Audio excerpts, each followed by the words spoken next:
dekat Ukasya. Ya Rasulullah, waktu Anda cambuk saya tidak pakai baju. Supaya adil, buka baju. Semua orang tambah kurang ngajar ini Ukasya. Di depan Nabi satu-satunya pertama kali disuruh buka baju. Nabi buka bajunya. Begitu Nabi buka baju, subhanallah, terjadi keajaiban. Apa? Tercium bau harum. Bahkan ada sahabat Nabi lagi tidur berkeringat, dia ambil keringatnya Rasulullah satu tetes, dan itu dia bilang, saya tidak pernah mencium seharum baunya Rasulullah keringatnya. Lalu apa kata Rasulullah? Ya baik, saya buka. Kata Nabi, cepat kau Ukasya, jangan kau buat saya lama tidak pakai baju, nanti Allah menghukummu. Maju Ukasya, dia buang cambuknya, lalu dia peluk badan Nabi, dia cium badan Nabi dadanya, lalu sambil menangis, ya Rasulullah maafkan saya. Hei, apa maksudmu Ukasya? Tadi kau mencambuk saya, sekarang kau menangis memelukku. Kata Ukasya, ya Rasulullah, itu tadi cerita saya cuma karang, itu cari cerita saya cuma buat-buat. Kenapa? Saya tahu sebentar lagi Rasulullah meninggalkan kami. Ingin rasanya kulitku yang hina ini bersentuhan dengan kulitmu ya Rasulullah, karena saya tahu tidak mungkin saya bisa lagi menyentuhnya tanpa saya akali seperti ini. Ya Rasulullah, mau sekali nih kulitku yang hina menyentuh kulitmu yang mulia. Pun kalau saya nanti masuk surga belum tentu sama kita punya kelas. Saya ingin menyentuhmu ya Rasulullah. Saya ingin merapatkan badanku dengan kulitmu yang mulia ini ya Rasulullah.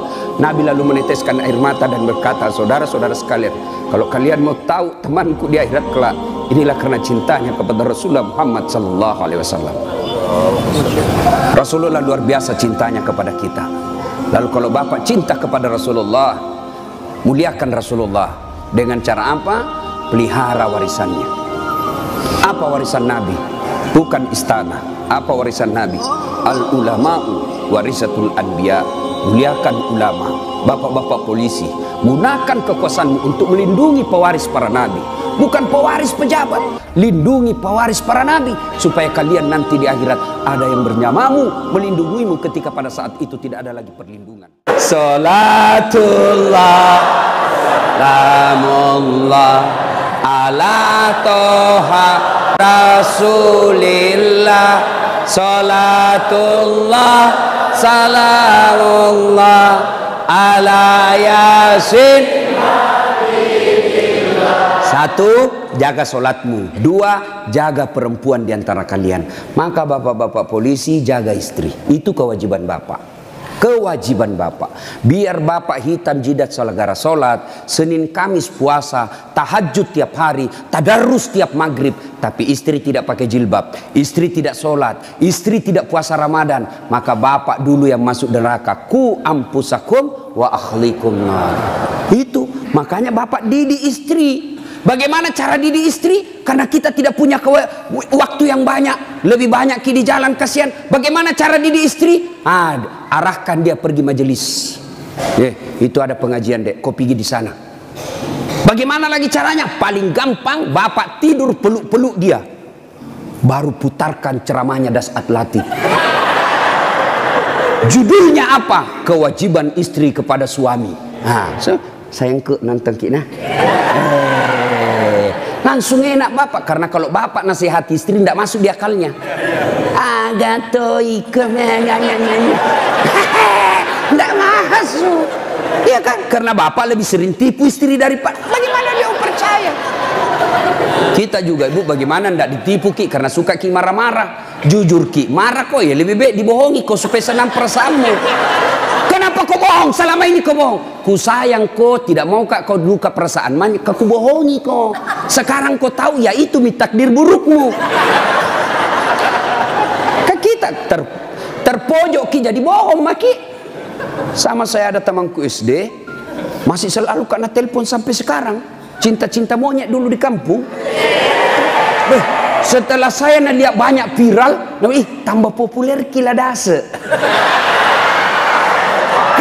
Itu di Makassar gitu nama aku Dasat Latif. Kalau di kampung Ladase.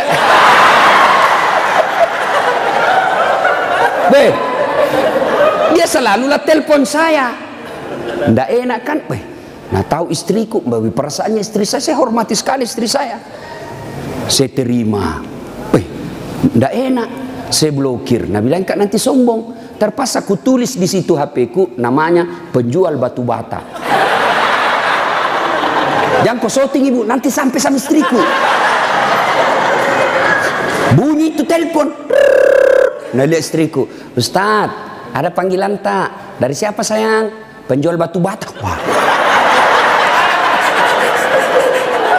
Saya bilang, dia bilang, saya angkat. Oh jangan kau angkat, tagihan, nggak cukup uangku itu. Istriku kalau bilang uang, nggak mau dia, karena nanti uang belanjanya saya ambil. Jangan angkat.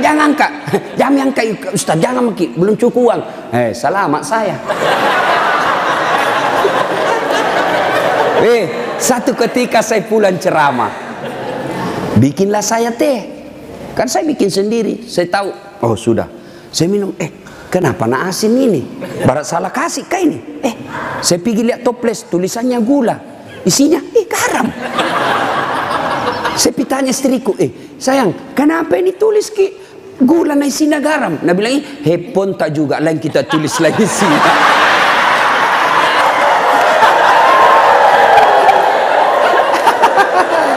Ibu, sudah tahu rumusnya toh? Pak, jaga istri kalian, jaga. Gimana caranya? Ajari terus, nasihati terus. Tapi bapak tidak mungkin bisa didengar istri kalau bapak saja kelakuannya tidak baik. Tidak mungkin. Maka untuk menjadi baik kepada istri, bapak dulu yang harus bagus. Bapak dulu yang kasih contoh sholat 5 waktu. Kalau perlu bangun subuh-subuh sama-sama. Sayangku, yuk peluk dengan baik, cium pipi. Nah bilang apa aja dia mau dicium stas ngoro mak bau tong bebenya stas. Pak, kalau perlu bapak angkat itu istri. Sholat subuh sayang, bareng-bareng, salat jamaah. Meskipun bapak pangkat paling rendah di Polres, tapi ibu bapak lakukan itu mulia di hadapan Allah. Angkat istri, ayo sayangku, sholat bareng-bareng, berjamaah, bapak imam, istri makmum. Jangan baca yang susah-susah, yang pendek-pendek saja, ya? Karena yang susah-susah nanti tidak mau sampai. Nak baca Al-Kafirun, wala antum abiduna ma abun, wala ana abidum ma abattum, wala antum abid. Mulai curiga istrinya. Wala antum abidu, wala ana abidum. Pas selesai sholat, ibu juga kalau selesai sholat kasih semangat suami. Sabar ki pak, memang begitu kalau baru pertama orang sholat. Insya Allah ke depan tidak. Jangan malah dimaki-maki. Bodoh memang kau ini polisi dongo. Apa kau tahu kau bilang? Nah bilang suami tak jamin lagi sembahyang deh. Kau situ. Bu, pulang suami tak ibu. Kita tahu sudah mau masuk maghrib. Datang suami tak sudah sediakan sarungnya. Sediakan kopiahnya, sediakan bajunya untuk sholat, baju koko. Begitu datang, Deng, mandi ki, ini kita pakai sholat maghrib. Ayo kita pergi sama-sama di masjid. Nyaman ibu, suami istri jadi polisi, dapat gaji tiap bulan. Kalau begini kita lakukan, bahagia hidup tak. Meskipun kita tak putar-putar saja di sidrap. Enak pak. Ini istri suka ngomel, suami tukang tipu, kredit tidak pernah berhenti. Kapan enak hidupmu? Ayo, maka perbaiki ini, saling menjaga. Suami nasihati istri, istri ingatkan suami. Itu rumah tangga yang bahagia.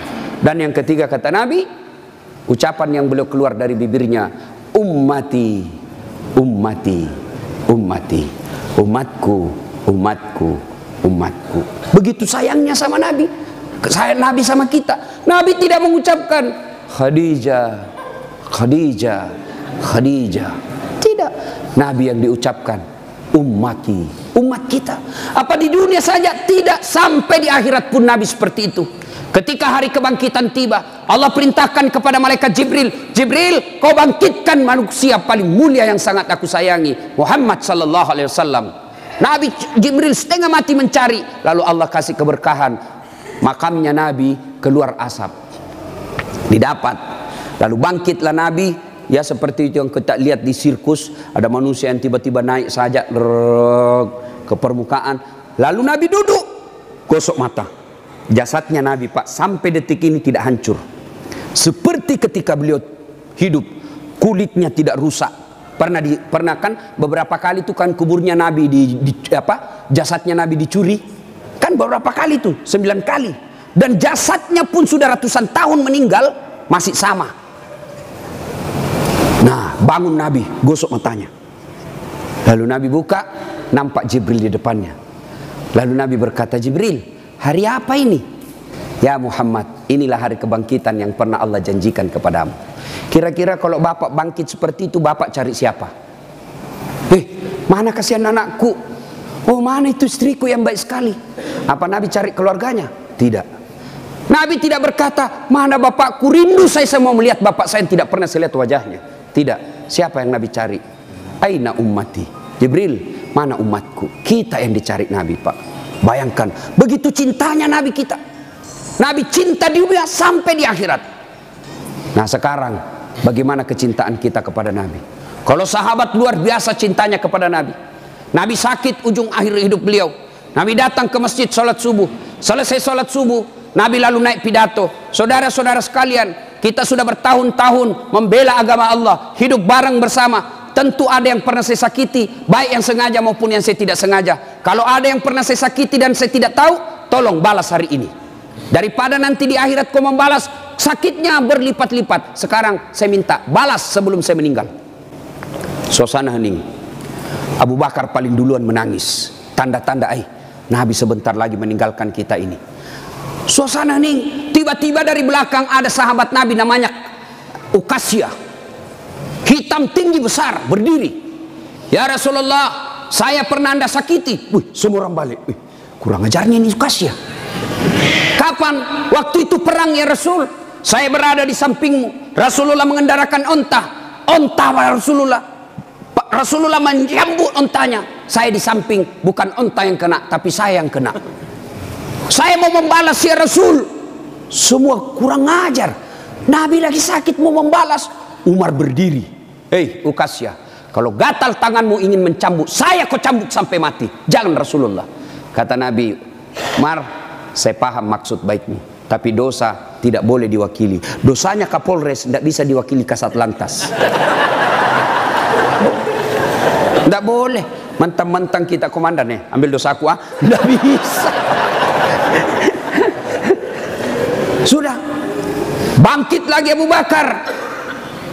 Ukasya, sayalah sahabat Nabi paling dekat. Saya selalu bersama beliau. Kalau kau mau cambuk, saya kau cambuk. Sama kau sakiti Rasulullah. Nabi bilang, Abu Bakar, dosa tidak bisa diwakili. Kau duduk. Makin dekat Ukasya. Ditahan sama cucu beliau, Hasan Hussein. Ukasya, pamanku. Amure, jangan kasihan kakekku. Lagi sakit. Saya kau cambuk kalau mau. Sama Rasulullah, saya kau cambuk. Nabi berkata, cucuku, saya paham maksud baikmu, tapi dosa tidak bila diwakilkan. Nak, duduk dekat Ukasya. Ya Rasulullah, waktu Anda cambuk saya tidak pakai baju. Supaya adil, buka bajumu. Semua orang tambah kurang ngajar ini Ukasya. Di depan Nabi satu-satunya pertama kali disuruh buka baju. Nabi buka bajunya. Begitu Nabi buka baju, subhanallah, terjadi keajaiban. Apa? Tercium bau harum. Bahkan ada sahabat Nabi lagi tidur berkeringat. Dia ambil keringatnya Rasulullah 1 tetes, dan itu dia bilang, saya tidak pernah mencium seharum baunya Rasulullah keringatnya. Coba, ada kira-kira di sini keringatnya harum? Ada. Kira-kira kalau saya buka baju di sini, bukan bau harum, bau sakulu. Itulah Rasulullah. Lalu apa kata Rasulullah? Ya baik, saya buka. Kata Nabi, cepat kau Ukasya, jangan kau buat saya lama tidak pakai baju, nanti Allah menghukummu. Maju Ukasya, dia buang cambuknya, lalu dia peluk badan Nabi, dia cium badan Nabi dadanya, lalu sambil menangis, ya Rasulullah, maafkan saya. Apa maksudmu Ukasya? Tadi kau mencambuk saya, sekarang kau menangis memelukku. Kata Ukasya, ya Rasulullah, itu tadi cerita saya cuma karang, itu cari cerita saya cuma buat-buat. Kenapa? Saya tahu sebentar lagi Rasulullah meninggalkan kami. Ingin rasanya kulitku yang hina ini bersentuhan dengan kulitmu ya Rasulullah, karena saya tahu tidak mungkin saya bisa lagi menyentuhnya tanpa saya akali seperti ini. Ya Rasulullah, mau sekali nih kulitku yang hina menyentuh kulitmu yang mulia. Pun kalau saya nanti masuk surga belum tentu sama kita punya kelas. Saya ingin menyentuhmu ya Rasulullah. Saya ingin merapatkan badanku dengan kulitmu yang mulia ini ya Rasulullah. Nabi lalu meneteskan air mata dan berkata, saudara-saudara sekalian, kalau kalian mau tahu temanku di akhirat kelak, inilah karena cintanya kepada Rasulullah Muhammad sallallahu alaihi wasallam. Rasulullah luar biasa cintanya kepada kita. Lalu kalau bapak cinta kepada Rasulullah, muliakan Rasulullah dengan cara apa? Pelihara warisannya. Apa warisan Nabi? Bukan istana. Apa warisan Nabi? Al ulama'u warisatul anbiya. Muliakan ulama. Bapak-bapak polisi, gunakan kekuasaanmu untuk melindungi pewaris para nabi, bukan pewaris pejabat. Lindungi pewaris para nabi supaya kalian nanti di akhirat ada yang bernyamamu, melindungimu ketika pada saat itu tidak ada lagi perlindungan. Rasulullah pewarisnya bukan gubernur, Rasulullah pewarisnya bukan presiden, Rasulullah pewarisnya bukan Kapolri, tapi pewarisnya Nabi adalah ulama. Muliakan ulama karena sama saja kalian memuliakan Rasulullah. Tidak usah kau muliakan Dasat Latif, tidak usah kau muliakan kiainya, tapi muliakan ilmu yang beria. Kalian tahu halal haram bukan dari Kapolres, kalian tahu halal haram, rukun-rukun iman, rukun-rukun haji bukan dari Kapolri, bukan dari sekda, bukan dari bupati, tapi kalian mengetahuinya dari ilmu-ilmu para ulama. Ini saja tausiah kita, mudah-mudahan ada manfaat. Saya ingin berlama-lama, tapi saya harus ada di Makassar pukul 11 karena saya harus perjalanan lanjut ke Kolaka. Terima kasih Pak Kapolres. Saya doakan Bapak beserta istri sehat walafiat, diberikan kemampuan dan kesanggupan untuk menjaga wilayah hukum Sidrap dan sekitarnya. Bapak-bapak polisi, saya berdoa semoga Bapak sekalian selalu dititipkan iman dalam hati, sehingga Bapak betul-betul menjadi pengayom, pelindung, dan pelayan masyarakat. Insya Allah, luar biasa pekerjaan Bapak. Kalau Bapak melaksanakannya dengan baik, Bapak ini bertugas sebagai Umar bin Khattab, menegakkan hukum. Luar biasa. Kalau saya paling hanya bisa menganjurkan di mimbar, tapi kalau Bapak polisi mampu mengamalkan langsung. Saya jangan minum khamar, jangan narkoba. Nah, dengar anak muda, tapi kalau Bapak bilang jangan narkoba, langsung ditangkap, masuk penjara. Bapak lebih hebat dalam dakwah daripada ustadz. Kalau ustadz di mimbar teriak-teriak, jangan minum khamar. Kita lihat peminum khamar, paling dibilang, dede, mabuk sirona mudai. Tapi kalau Bapak polisi dapat langsung bisa disegit, borgol, bawa ke penjara. Nah, ibu bapak, saudara-saudara sekalian, mudah-mudahan ada manfaat. Lebih dan kurangnya mohon dimaafkan.